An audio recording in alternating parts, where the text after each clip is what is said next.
We have a big, big crowd.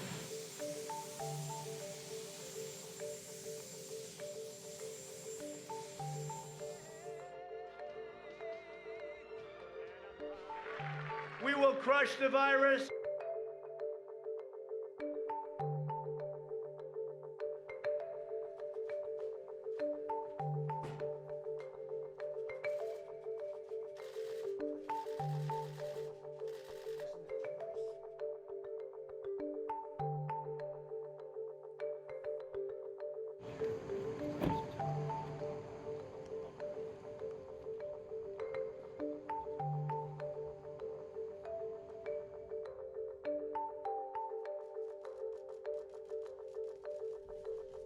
Thank you very much. Thank you.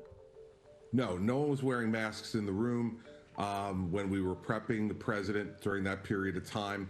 The group was about 5 or 6 people in total.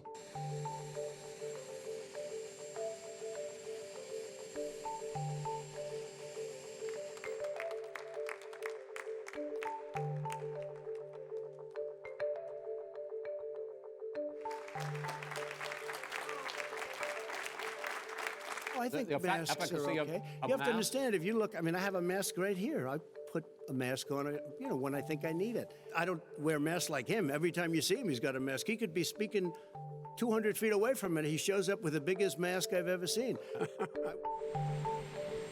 thank you very much. We're going to Minnesota.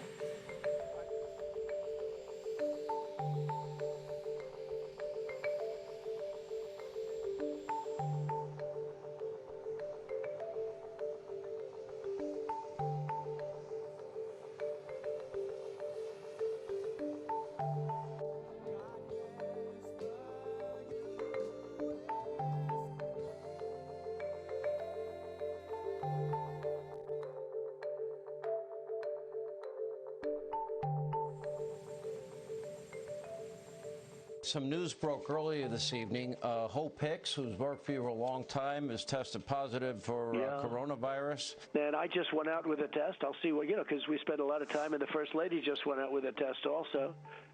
So whether we quarantine or whether we have it, I don't know.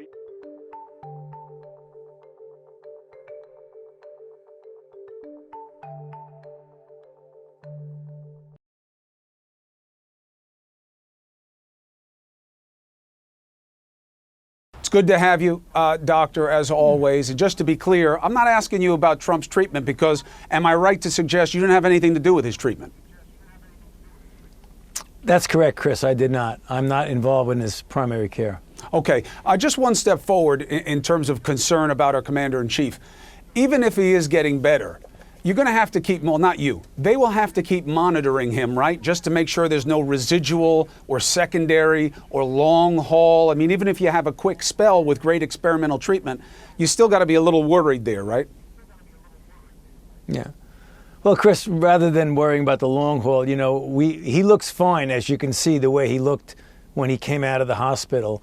The issue is that he's still early enough in the disease that it's no secret that if you look at the clinical course of people, sometimes when you're 5 to 8 days in, you could have a reversal. His physicians know a reversal meaning going in the wrong direction and get into trouble.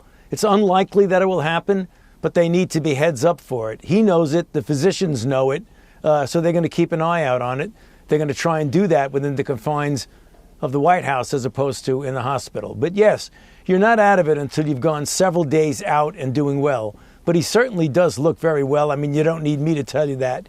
You saw the way he came out of the helicopter into there. He looked like he was in pretty good shape. Let me ask you something. How big are you now on the Regeneron treatment? Because something helped this guy beat the curve. Yeah. It very well could have been that. I mean, the monoclonal antibodies, Chris, are one of the things that we really are, really quite optimistic about. We've had experience with other diseases.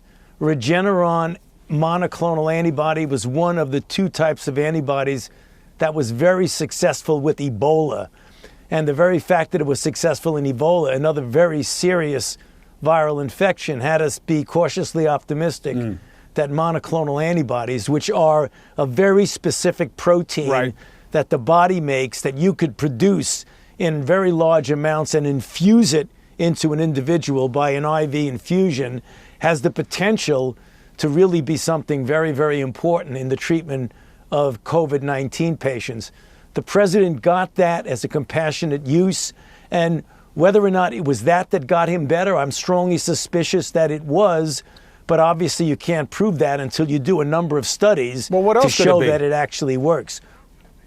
Well, you know, it could have been he was naturally going to turn around anyway, but when you see that kind of a strong 74 turnaround, years old, remember and his he was general also fitness? Yeah, and you also remember he was on remdesivir. I mean, if you're asking me my opinion, I think it made a difference. But whenever you have an N equals 1, you can't prove it. But I think that the monoclonal antibody made a difference, and it is in clinical trial now to try and prove definitively if it works. I hope it works as well as we think it is, but I know from experience that we had in Africa with Ebola that monoclonal antibodies can really do a knockout punch to a virus.